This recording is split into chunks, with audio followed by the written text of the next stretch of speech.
My name is Angie. I'm the Executive Director of Rhino Fund Uganda.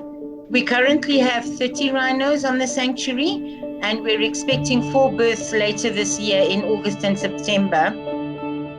How did the pandemic hit Uganda? What was that like? Take us back a month or so. Man, it was like a bad dream. You start hearing about stuff on the news.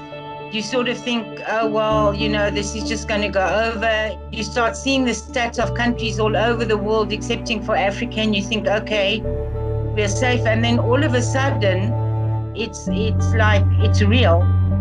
We literally had 24 hours in which to tell 48 people, sorry, you're going home on unpaid leave, pack your stuff, go now, because tomorrow you're not going to get public transport. On the 24th of March, the sanctuary closed to the public, and it's the first time that's ever happened. Obviously, protecting the rhinos is a top priority for you, and this is a very disruptive time for the economy in Uganda.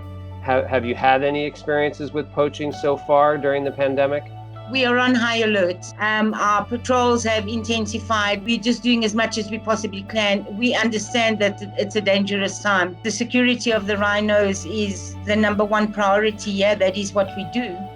Let's go back to your rangers, which is essentially your team, your family at the sanctuary. How are they doing?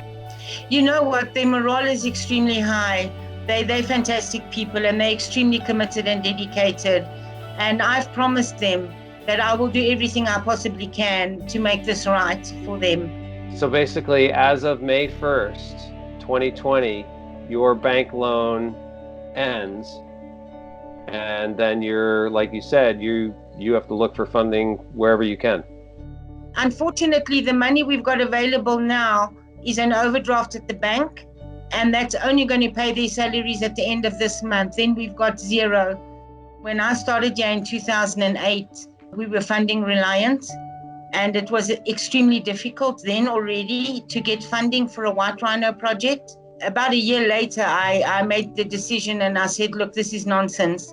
We can make a plan and we can generate our own income, because what happened in the 12 years is we did become self-sustained. So when the sanctuary closed, income shut down immediately, overnight. There was no more money.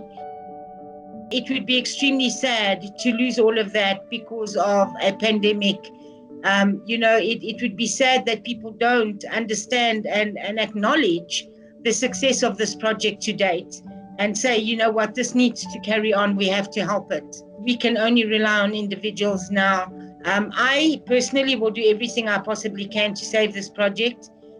For the rhinos, but for these people as well. You wouldn't find a better ranger force. I know I'm probably being biased because they're my rangers, but they're fantastic. They really, and the passion that these people have for these animals and this project, it's humbling.